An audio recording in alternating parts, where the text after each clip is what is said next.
Welcome back to CTI 120. This is John Armke, your instructor, and we're going to go over Chapter 2 of our introductory section on networks.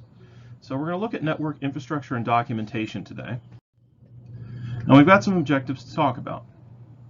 Identifying and describing network and cabling equipment in commercial buildings and work areas, which is a little bit different than what we would see in a small office or home office.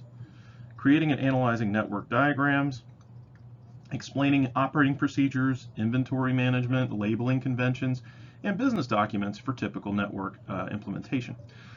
We're also going to look at what's called change management, our first exposure to change management, which is where we deal with how things change across the network and how we keep a record of that so that we can identify potential problems or areas of conflict. So TIA EIA is a combined set of organizations. I believe EIA folded I want to say it's like February of 2016 or something similar. They're no longer an extant organization. They're largely absorbed by TIA, but we still refer to it as a joint venture, using what's called the 568 Commercial Building Wiring Standard. Now there are two different ways this can be configured, 568A and 568B. If we have 568A on both sides or B on both sides, we have what's called a patch cable. If we have alternating sides, where we have A on one side and B on the other, then we have what's called a crossover cable, which is something you'll talk about in more depth in Net 125. The standard that's implemented here is also known as structured cabling. This allows us to install networking media in a way that allows us to maximize performance, minimize upkeep, and ensure compatibility. And when I say ensure compatibility, that means that no matter what type of media it is, be it fiber optic, Wi-Fi, or copper, using different types of transmission technology or different network speeds, they will all be able to work together. Now this is based on a hierarchical design, so we have a kind of a reverse tree-like structure. Everything comes to kind of a pyramid-like point, and assumes that a network is based on the star topology. Now there may be instances where we see some other topologies where we involve things like mesh or what have you, but in general, we talk about star or star bus topologies. So here we can see a diagram of the structured cabling in a campus network that crosses three buildings, A, B, and C. We see the blue line in the middle at the top that says to ISP. Should also say just from ISP as well, but that is the delivery and exit point for information that is outside of our local control. The separation point is the little white box just below the blue line that says DMARC. The entrance facility, highlighted in red dots, is the place at which the next level of a network, if you will, is going to transition up or down. So we can see that the DMARC point is where the ISP transitions to what's called the MDF, or main distribution frame. And then we see similar markings around the entrance point of the IDF, or intermediate distribution frame, in each building. A main distribution frame handles the primary input of the network. That's usually where your main router is that connects to your ISP. Your IDF handles sub-infrastructure such as a secondary router or a switch.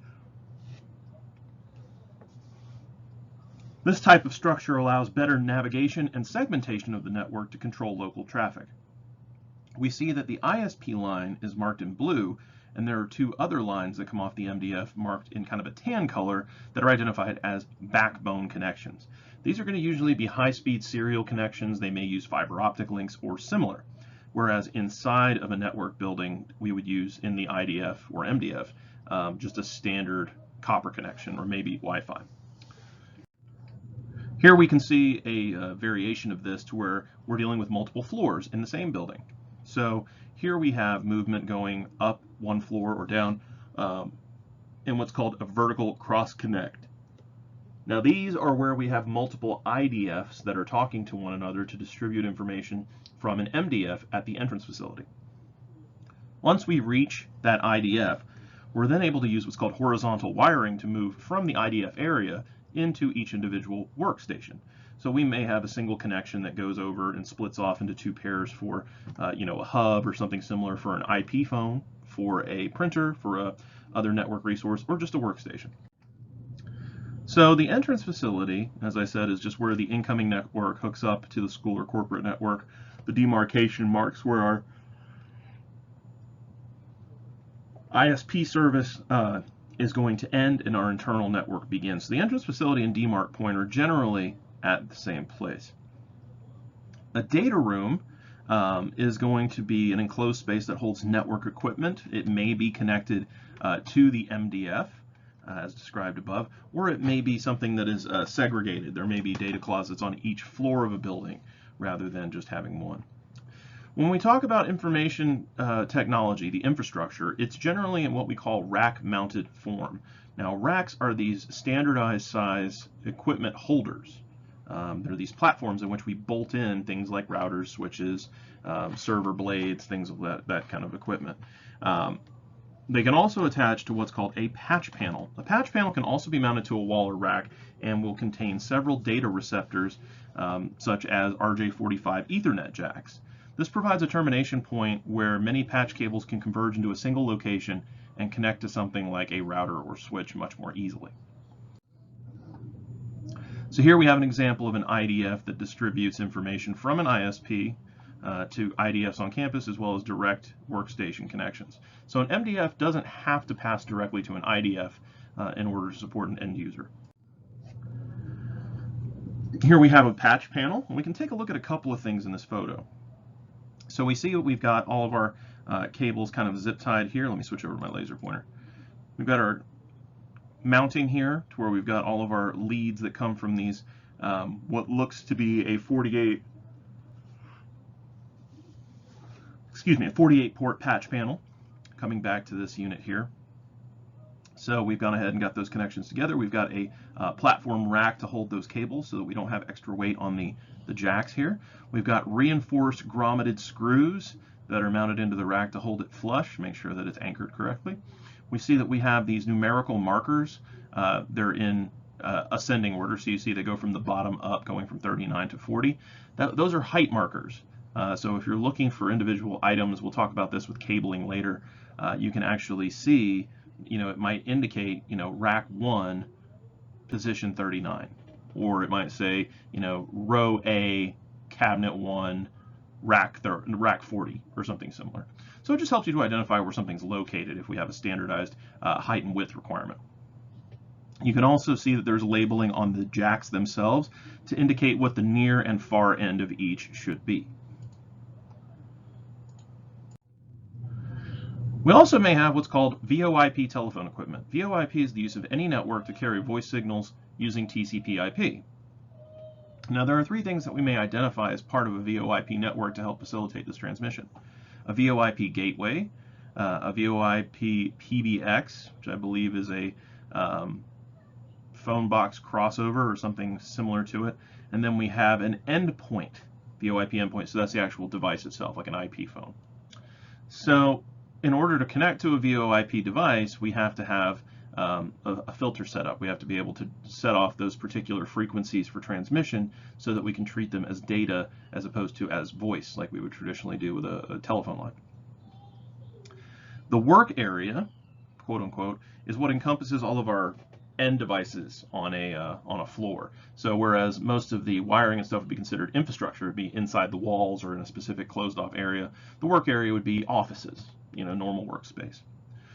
A wall jack is generally just the little strike plate on the wall that you see that has the connectors.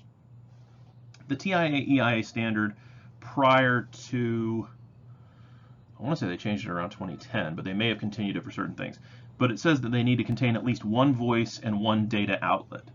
Now, in the event that your business uses a VoIP system, you may be allowed to use one data outlet that connects to a local workstation hub, or you may have two data connections that can work at that point.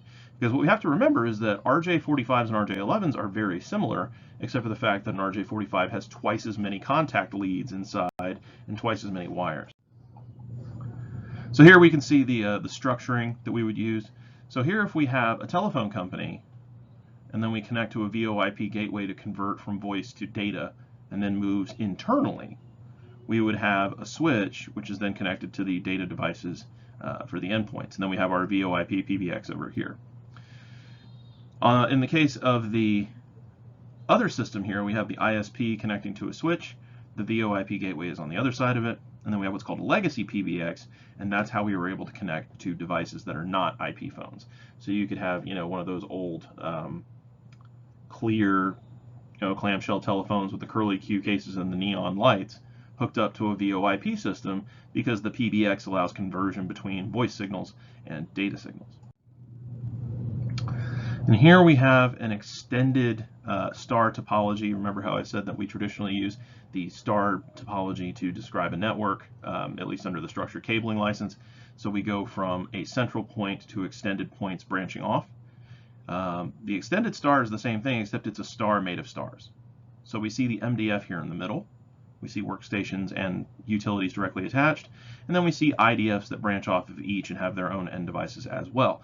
You could even have a secondary IDF that comes off of the first, but that's not considered a traditional connection method on the same floor. Now, if you have a vertical cross connect, it's a little bit different, because the wiring tends to run not quite the same.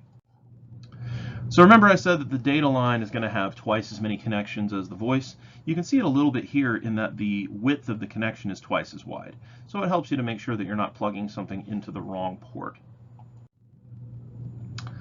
Rack systems. So here is some example of the various rack systems that we would deal with. So we see what are called open racks and enclosed racks. Enclosed racks are traditionally also called cabinets or cabinet racks. The two-post racks are a little bit smaller in terms of floor space requirements. So you just have this kind of T-shaped metal plate, an inverted T, if you will, and then you have anchor posts that are mounted to them, and they go straight up. And it's the same, 40 to 50 unit height that you would see for anything else.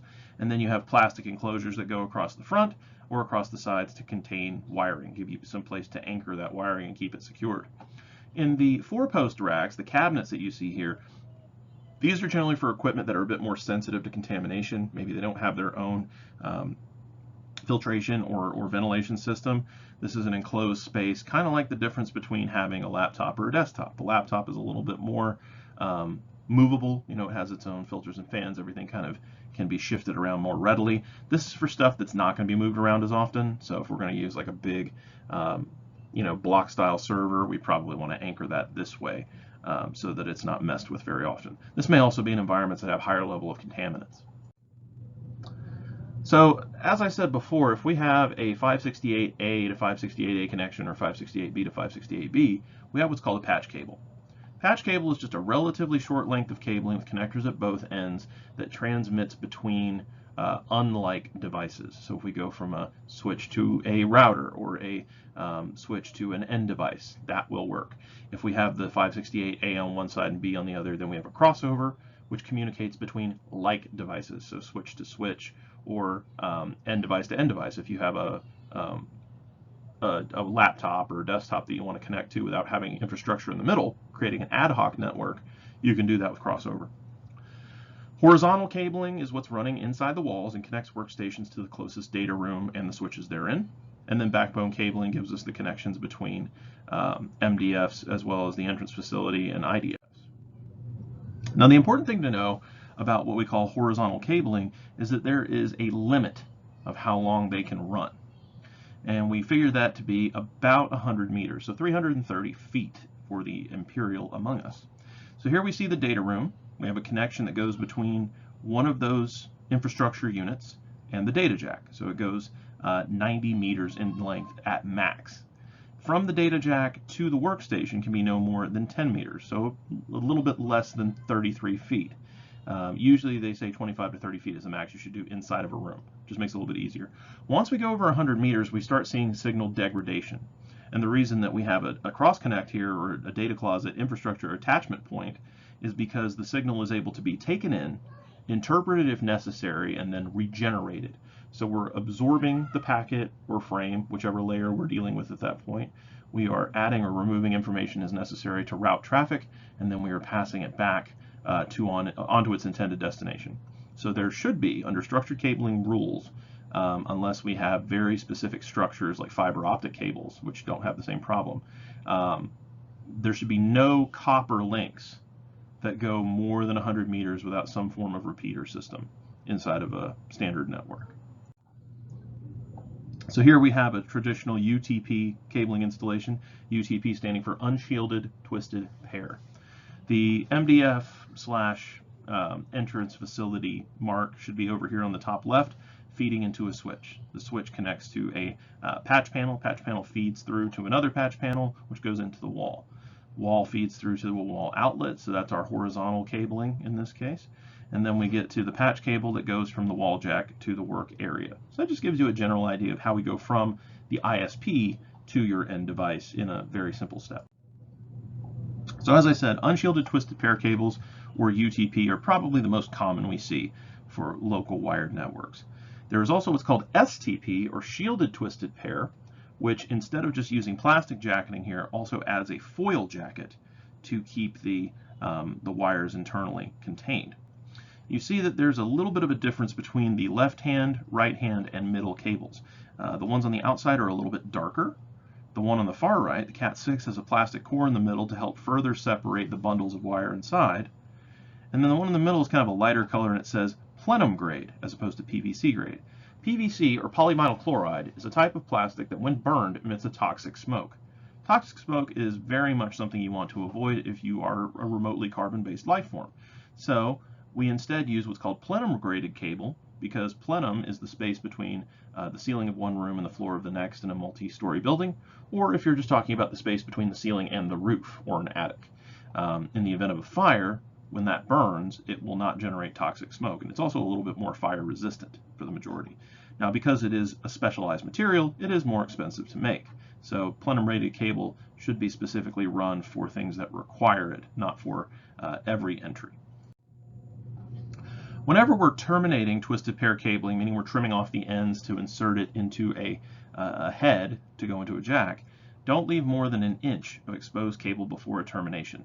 This will weaken the cable, make it much more susceptible to slippage of the jacket, as well as interference at that end. So if it's, we have what's called NEXT and FEXT, near end and far end crosstalk, the X meaning cross. So whenever you're dealing with crosstalk of this type, the less exterior jacketing you have, the further that termination point sticks out, the less protected you are. We also want to make sure that when we're dealing with cable, we want to avoid exceeding the prescribed bend radius. So this bend radius is a representation of the maximum arc into which you can loop a cable without causing its transmission to be impaired. So for things like copper cable, for the most part, the bend radius is very loose, very flexible. Now, you shouldn't put too much stress on it because repeated bends and things like that can cause fracturing of the interior leads. Very much something you do not want to have with structured cabling. There is no bend radius with Wi-Fi, obviously, because there's no physical cable. And then with fiber optics, there is a very limited bend radius because the internal fibers are very, very thin. And even though they are in what's called a jacket as well as cladding, this very thick padding, sometimes a gel, sometimes layers and layers of thin plastic, once you bend it beyond a certain point, it will snap. You may also have an issue to where the light impulses in fiber optic will start to bounce backwards. You have what's called refraction that goes through, and sometimes you can have a reflection that bounces back. You want to use cable testers to verify continuity to make sure that cables are not damaged and that each segment is transmitting data reliably. Cinch your cables loosely, so if you look back at the rack, you'll see that the cables are looped together, but it's not compressing it down so tightly that you see the jackets getting dented or squeezed into a highly compressed position. It just keeps them kind of grouped. In certain cases, if they can afford it, they'll often use something like Velcro to be able to have a reusable cable management system. Just because it's a lot easier than working with zip ties. You can loosen them a little bit more easily and be able to replace the cable with a lot less stress. If you're passing cables across a floor or an area where people will be traversing, we want to make sure that these types of cables are avoided if possible. Run it through the ceiling as opposed to over a floor if you can, or under the floor in certain cases, or use a cord cover. So make sure that you can keep the edges of whatever that may be flush, so that if it does catch a foot, it just kind of passes over. You can go over to Lowe's or Home Depot, sometimes even places like Walmart, and pick these cable covers up on the cheap. They are essentially just a little speed bump shaped piece of plastic, and on the interior of them, they're pretty they're pretty rigid from vertical pressure, but they flex okay moving around certain areas. You go ahead and bend them. You flip them over, you bend them apart, spread them like you're cracking a stick of celery. Put your cables in there. Go ahead and feed them through. Make sure the edges are nice and flat, and then either tack them down or use adhesive to attach them to the floor in question so they don't move. And it just provides a nice smooth surface. Sometimes you'll see them use what are called cord snakes for the same reason. So not corn snakes like the animal, but cord snakes that run over the opening of a garage or something similar in the case of running an extension cord or things like that. So just something to be aware of. Avoid trip hazards. Of course, avoid EMI, electromagnetic interference, or ESD, electrostatic discharge, for the same reasons. We don't want to have network equipment near energized equipment that uses really strong levels of voltage and amperage. If there's a high level of current, there's possibility that it's actually radiating a certain level of electromagnetic interference. So things like a washer dryer with a big motor, older cathode ray tube televisions, air conditioners, fluorescent lights. These are things that generate interference. And if you're not using shielded cable, it can be very inconvenient for you because you'll get a lot of signal garbling. Make sure your cable sheath is plenum rated this is something that they left out from the Cengage notes, if it is supposed to be run in a plenum space. Just a patch cable doesn't necessarily need to be plenum rated, but if it's a big backbone cable or something that's running between two buildings, that needs to be indoor-outdoor certified. If it's running between floors, it needs to be plenum rated. If it's running through an area of high interference, that's when you use that shielded twisted pair. Cabling is environment or contextually sensitive. We want to make sure that we're providing the best possible connectivity. So if we need to use a thicker or more robust cable, we need to do that as part of our planning process when we're doing our infrastructure design. We also want to pay attention to grounding requirements. We want to make sure that all of our equipment is correctly grounded. There may be a little bolt or screw that you anchor, and it's so funny, you get these wires and they come with little green screws to let you know that they're supposed to be connected to a ground line, and then that ground line will be anchored to a piece of infrastructure that will allow dispersal of any surges without causing the equipment any damage. When you're doing your cable runs and moving them from point to point, it is recommended that you leave some slack in them. So, if you have to run something that goes the full 330 feet, you're definitely wanting to think about, why am I doing it this way? Is there a way I could do it in which I would involve a type of cable that could go much further? Whereas, copper cabling cuts out at about 330 feet before it starts losing signal. You can run kilometers without a repeater for fiber optics. You can run a very, very long distance because light pulses, of course, are much more robust in terms of transmission than electrical impulses. Use cable management devices such as cable trays, those black things we saw on the front of the racks. Braided sleeving. Sometimes you'll see this kind of fishnet style pattern on certain types of cables, especially with modern power supplies. That kind of sleeving is reinforced in order to give it a little bit more thickness and a little bit more strength. With the braided sleeving, it's just basically like putting it inside of a standard rope where it's woven together. So it's going to have a natural shape that it tries to return to, so it's not really floppy and constantly trying to weigh itself down. And also you can use furniture grommets. A grommet is a reinforced metal opening or ring in a piece of fabric or something similar. So if you go and get like a tarp to go camping, or to cover up the back of a pickup truck, things like that, those little metal holes where you would clip in the bungee cords, those are grommets. They're mounted into the fabric so that way they don't cause snags, runs, or other damage to the cloth, but they allow you to anchor them firmly. Furniture grommets allow you to tether things like to a desk. In our CTS 120/220 classroom in NB 229, we have desks that have a hollow leg in the back right corner that allow you to run cabling down from the desk. So that's kind of a very particular kind of grommet that would allow passage of cabling from an upper to lower location or interior to exterior. It keeps you from having to drill holes in the wall or wrap things around a piece of furniture. Speaking of organization, of course, we want to make sure that we use patch panels effectively to organize and connect lines. So where possible, we want to be able to have things in one consolidated area so we can troubleshoot things much more effectively, and we can prevent having to run from one location to another to fix any potential issues. Use company standards and stock. So this is kind of a weird term. It doesn't immediately make sense, but if a company has a particular standard for how they do things, and it's not malfunctioning, it is often very difficult to make an argument to change everything in an infrastructure situation. Now let's say that you are a larger company that has acquired a smaller one, or there's some kind of merger going on. There may be situations where you can do what's called a graduated transition, where, you know, like one room at a time, one floor at a time or something, you'll come in and you'll replace the infrastructure in certain ways. And usually it doesn't mean that you're actually pulling any new wires, except for in cases of very old buildings. It may just mean that you're changing labeling, or that you're, you know, removing, you know, heads of cables that are a little bit damaged or starting to wear out and replacing them with something a bit more robust. Because you don't want to waste resources like that, but you want to make sure you use the same kind of cable that they're currently employing. You want to make sure you use the same conventions for how you bundle things, how you label them, how you run them, things like that. You don't want to come in and make it haphazard, because then it's very difficult to troubleshoot. If you have somebody who runs cable vertically versus running them horizontally, it can become difficult to try and track down where a break may be if you have a continuity problem. Documentation, of course, you always want to have documentation in anything you do in IT. Keep your cable plant documentation accessible, meaning that it's the written paperwork or printed paperwork that talks about what type of cable equipment you're using, what kind of physical cable, what type of heads, what type of jacks, you know, so you can reorder things and make sure that they work with what you have. It's kind of like going and trying to buy a light bulb. If you buy the wrong wattage, you're either going to have something that's way too bright or way too dim. So you want to make sure that you're fitting the needs of that particular implementation.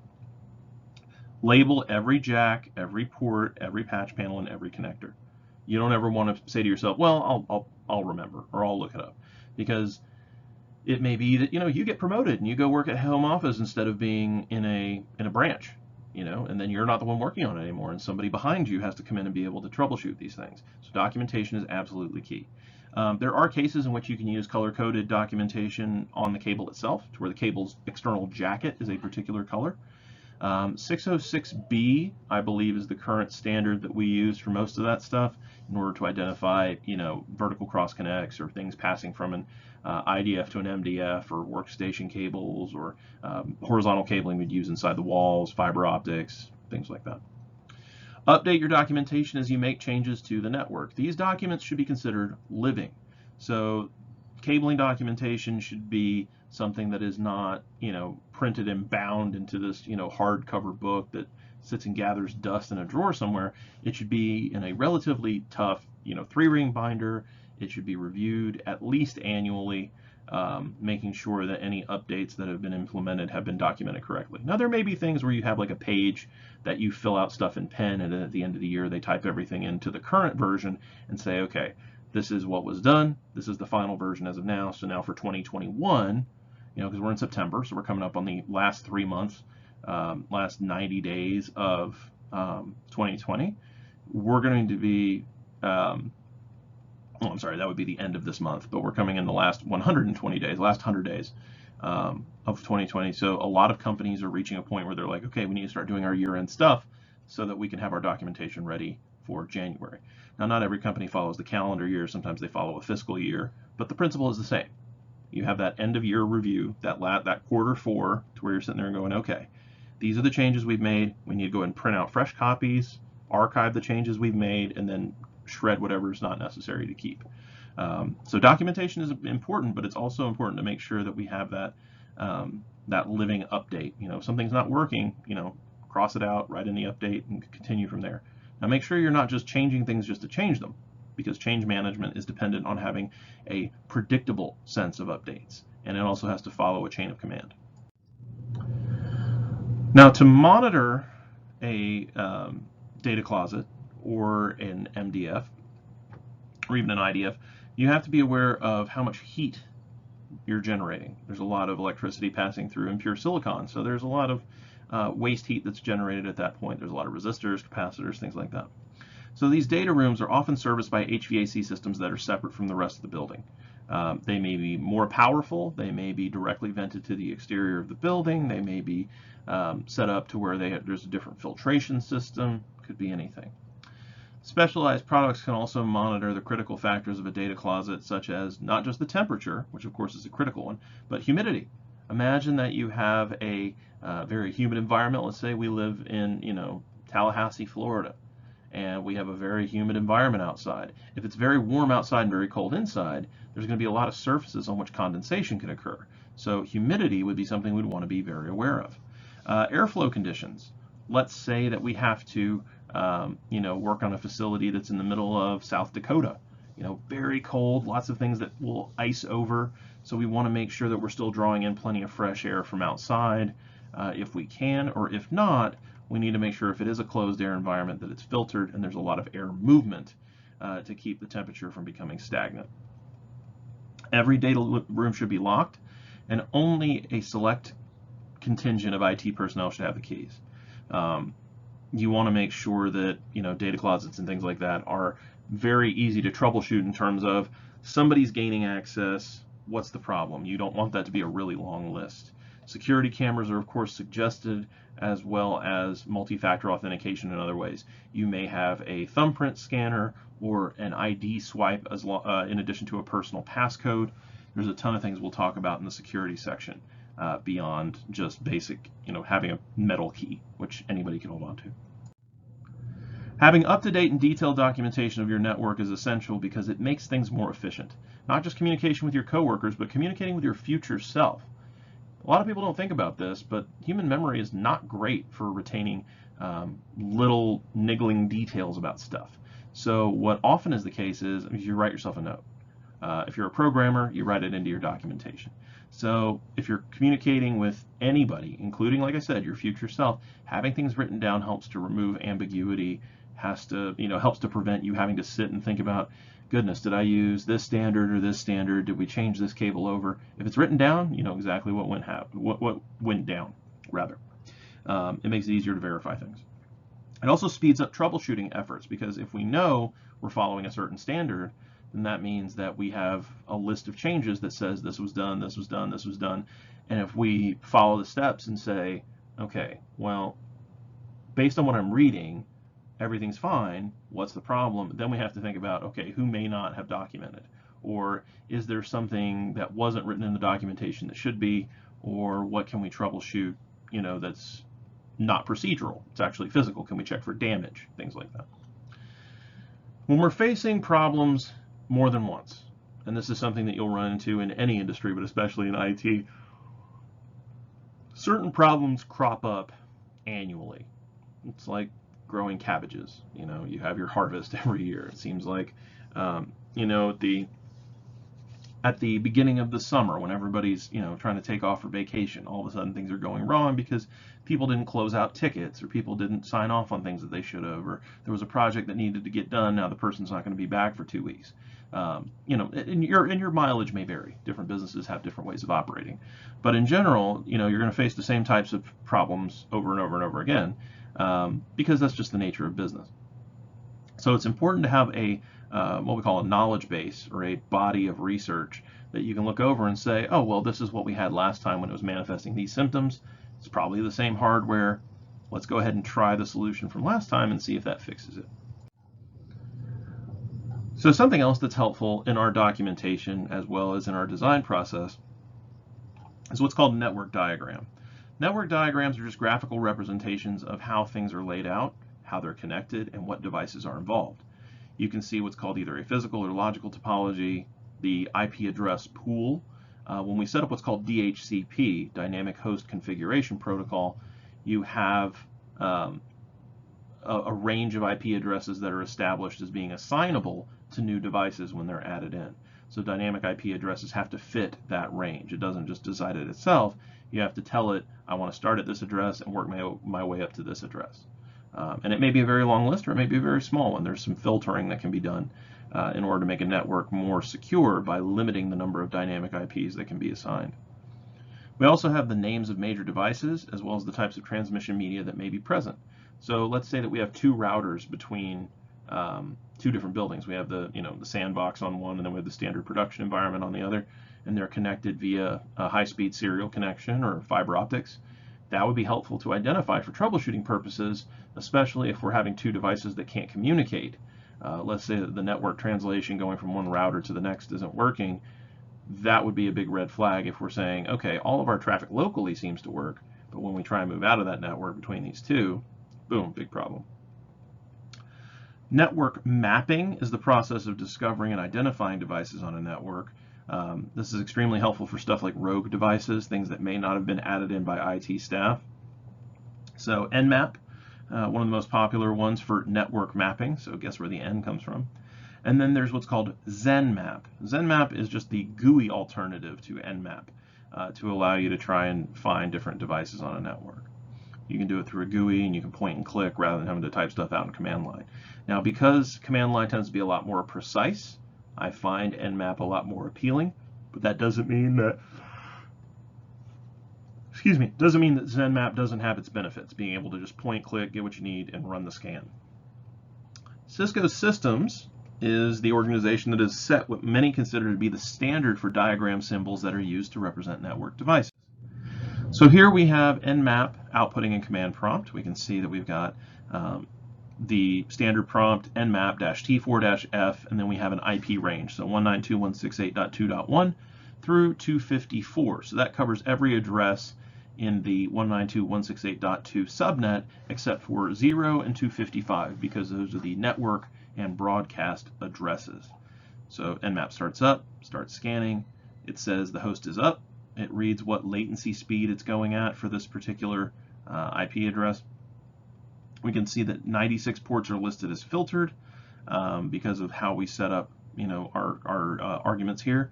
And then we can see what they're resolving as. We can see what service it is and whether or not it's open, and then the number of the port. We can also see the MAC address for that particular device. So we're going to obviously blank that out because MAC addresses are global. This MAC address would not be reassignable. And then you can see it continues below. We started with 2.113. She's also got 2.178 that's being scanned. We may see things all the way up into the 250s. And the same thing, we're looking at ZenMap graphical instead of seeing it in a command line instead. We can see the different hosts that are popping up. So obviously we got to 113, then there's 154, 163, 178, 184, and 200 on the left-hand side. And then we can filter out specific hosts. We can change, how we want the scan to operate regarding specific services. Let's say we want to see who has an open HTTP port right now. So who's doing port 80? We could set our filtration for that as well. So this is a diagram using some Cisco symbols, and thankfully they're all labeled nice and pretty. The cloud is kind of a useful, acceptable symbol for the nebulous nature of the internet. We can see a brick wall for a firewall just to the right of that. The router, which shows as a cylinder topped with arrows for inter-network traffic. Intra-network traffic is handled by the switch, which is very similar to the router, except it has back and forth on a vertical only, or I'm sorry, horizontal only, whereas horizontal and vertical is involved with the router. The wireless access point has two overlapping sine waves in order to indicate wireless transmission.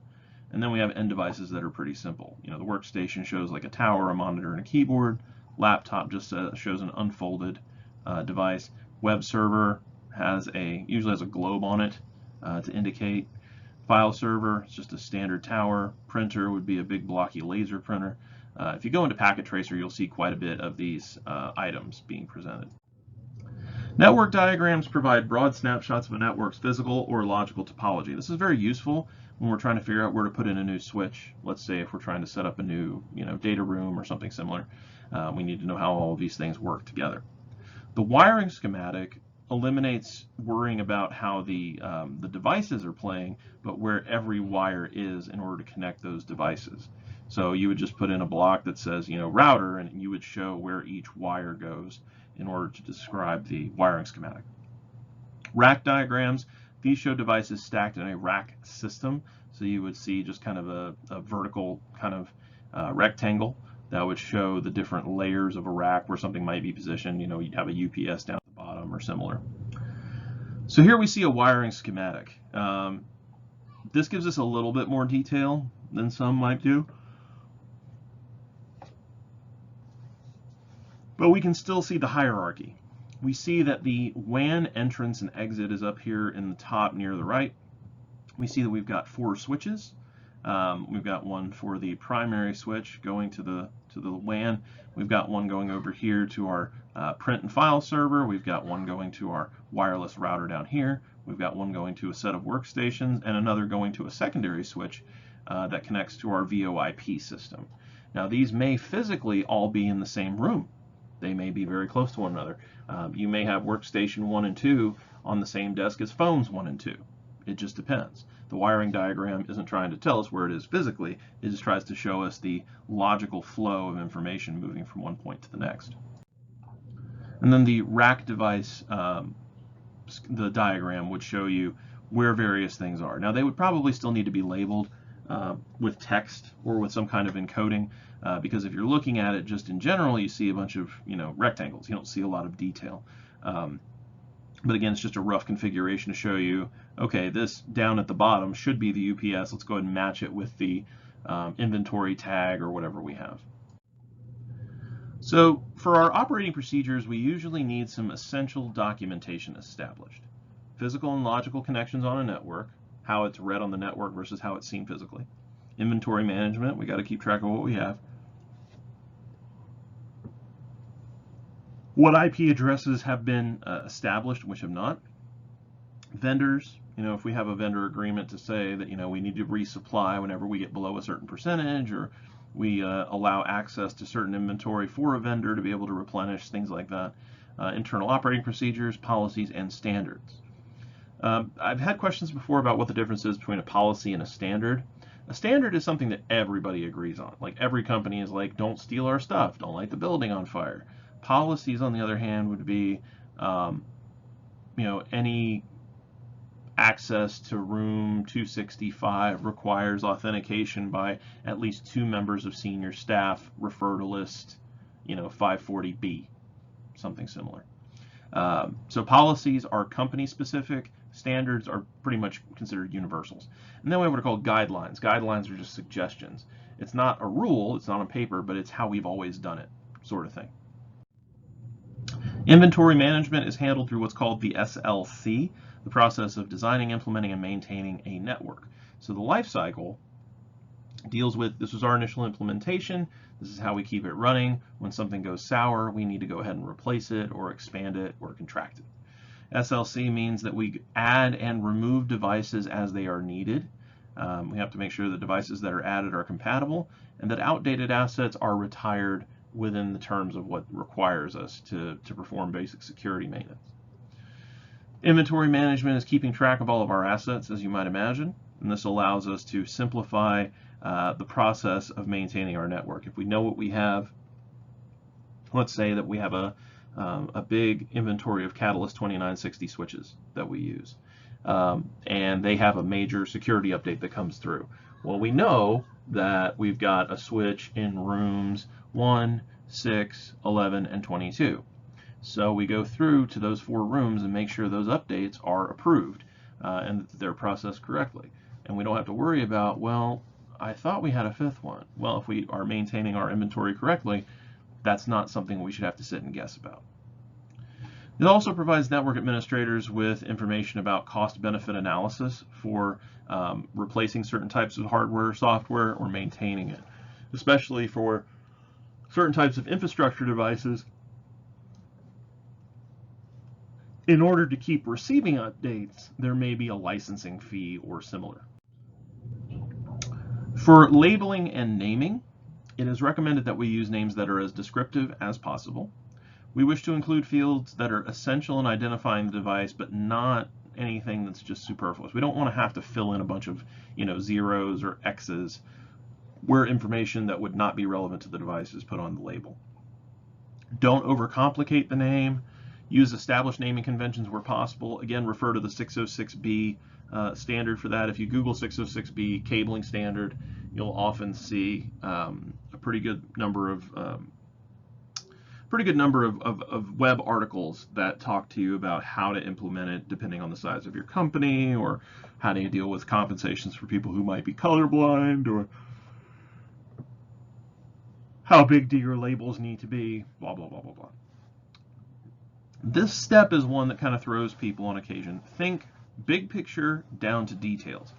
The way I learned it when I was taught this initially is called top down. So that means that we want to look at the business as a whole and then work our way down to the details. Some people prefer to do what's called bottom up, where you start with little bitty details and then you aggregate them. The problem is, if you start with the tiny details, it becomes very difficult to make sure that they're contained within the framework of what you need for the big picture.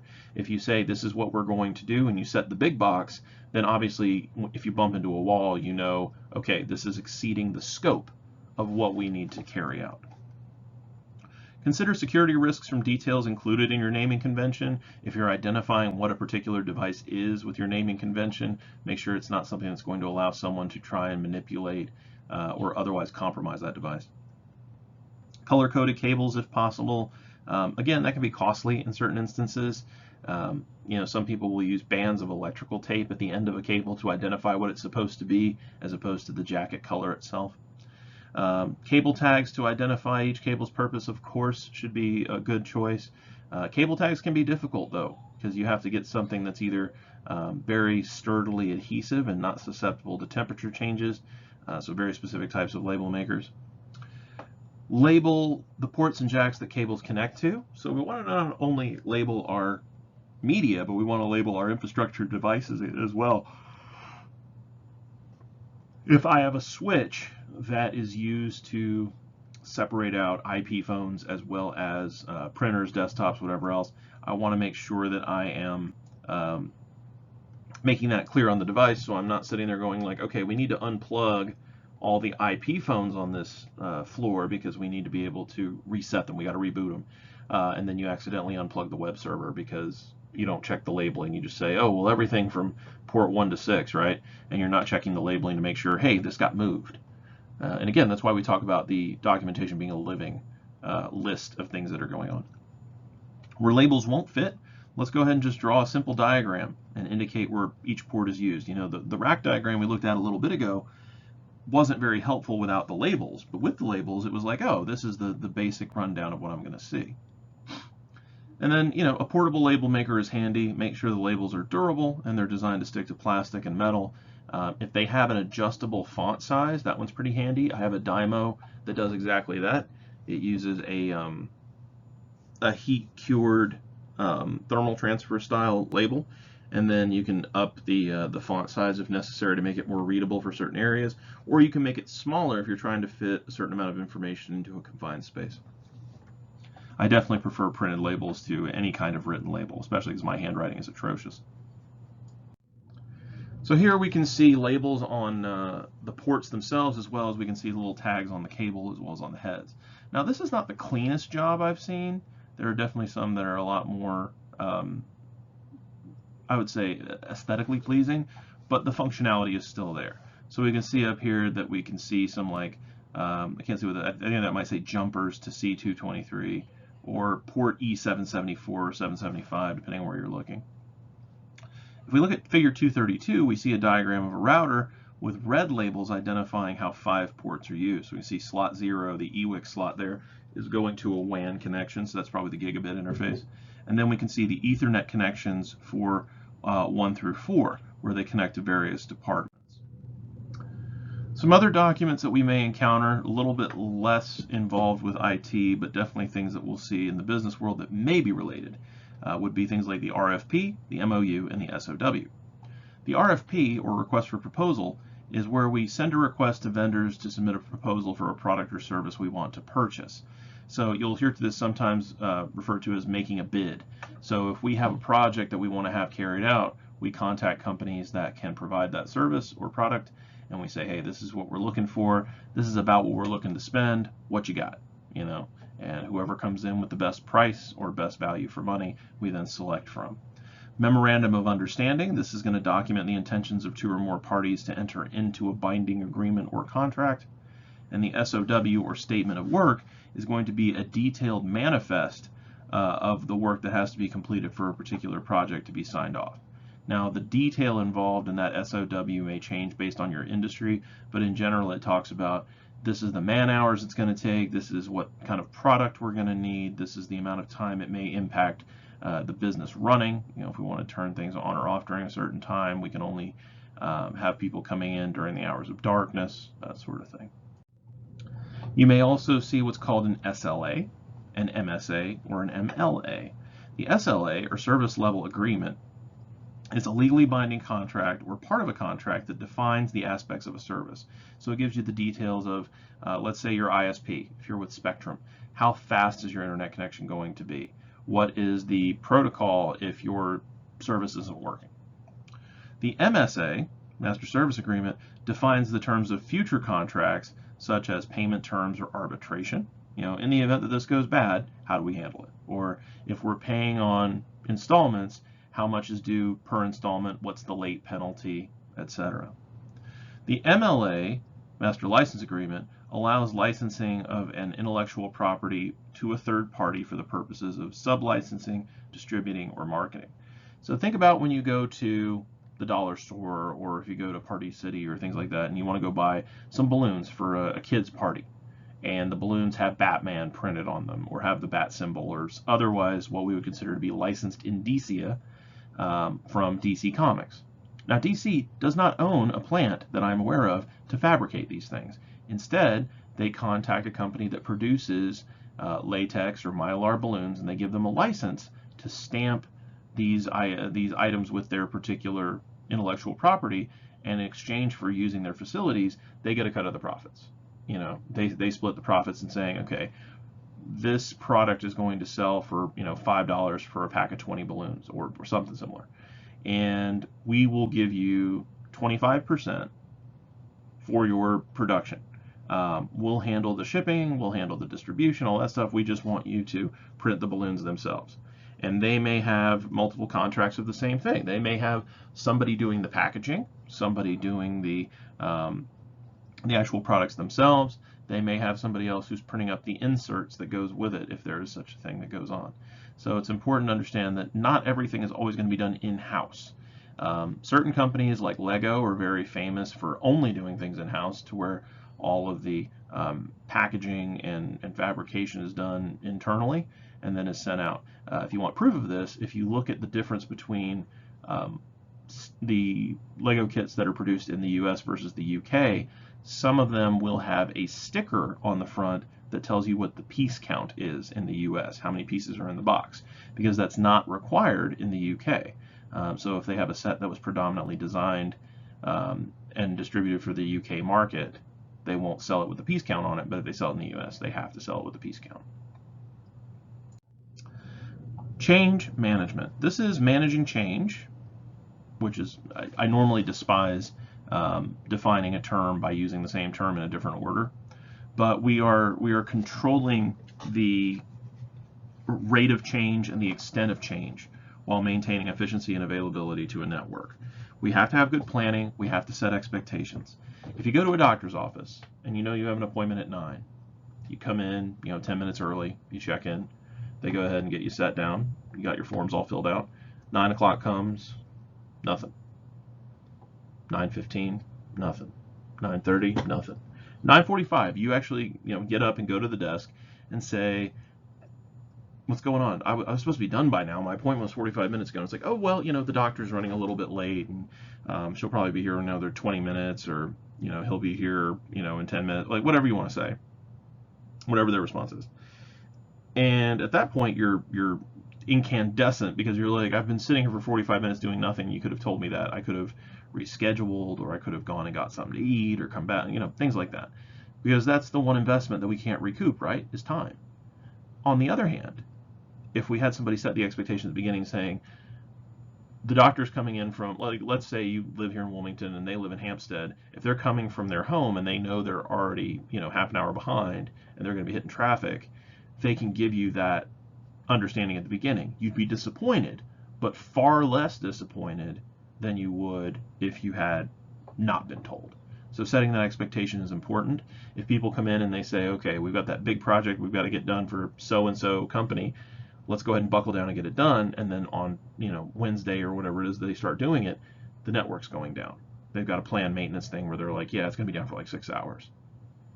If they had known that, maybe they would have done some more work on it on Monday or Tuesday, or maybe they would have gone to an alternate site, maybe they would have rescheduled the maintenance, any number of things. So change management is all about communication, transparency, and good planning. Some common changes we may deal with would be things like installing patches, replacing a cable, rebooting a server. It may go all the way up to replacing the entire network backbone for connections between two IDFs or an MDF to an IDF. So it's a very broad spectrum.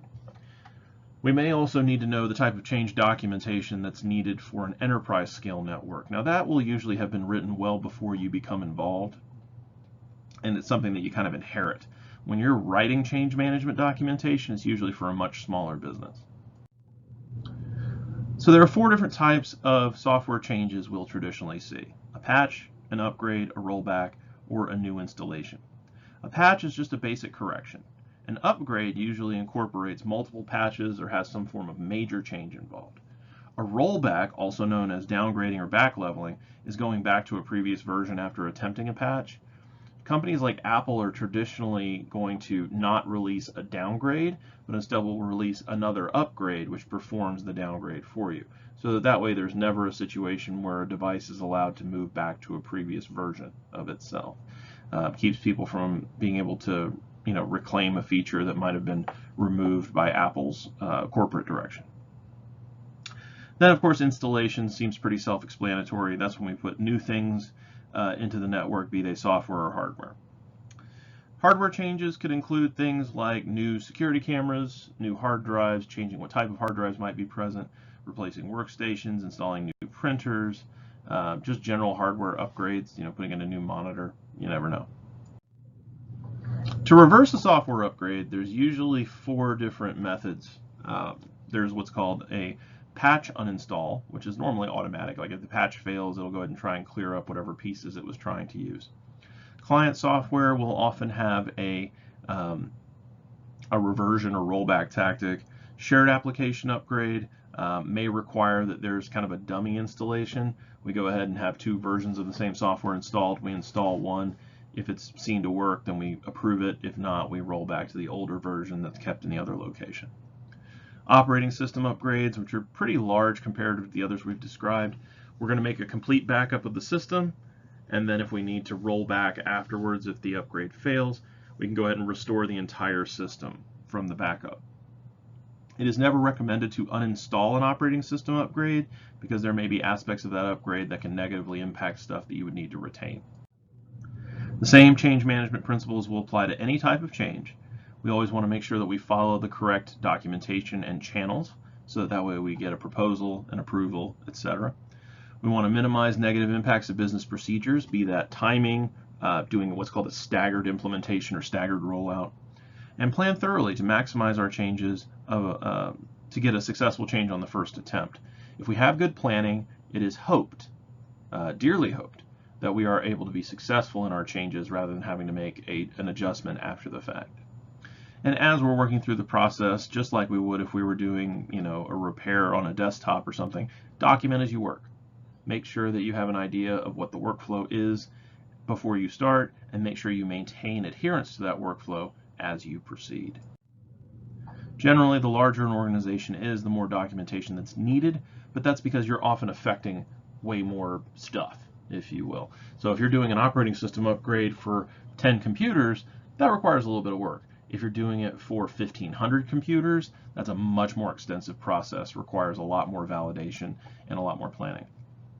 The required process will vary, but here's some things we can expect. Submit the request, because there will be a process of approval or rejection. Understand and follow how the approval process works, and see that if there is an appeals process or a revision process. The change should be managed, meaning that there should be a coordinator of some kind to make sure that we know this is where we started, this is where we want to go, these are the steps in between. And then if necessary, there's additional documentation that may be needed. Things like network configurations, how things are set up, which IP addresses will be needed or affected, any additions or removals to or from the network, and any changes of physical location. If we're taking a multifunction printer and we're taking it from the second floor to the third floor, or we're moving it from the second floor break room to the second floor storeroom, if we're moving it to the different places on the same floor or on a different floor, that needs to be communicated. Because if somebody has to go use the multifunction printer or use whatever else, and that item is not there, it's definitely going to slow down their day trying to ask, everybody, hey, where'd they move the printer? Not something we want to deal with. Once we've got the change completed, and we've got our documentation updated, then we close out the change and make sure that the documentation is going to be reflecting the new status quo. That is chapter 2. So if you have any questions or concerns, of course, you can always contact me via email, my Google Voice number, or of course you can send me a message directly through Blackboard, things like that. Feel free to send me comments for things of improvement or areas where maybe the recording was a little scratchy. I always welcome hearing from you guys, so hopefully this was instructive. If you have any issues that you need to address with me immediately, I look forward to hearing from you. If not, I'll see you in class.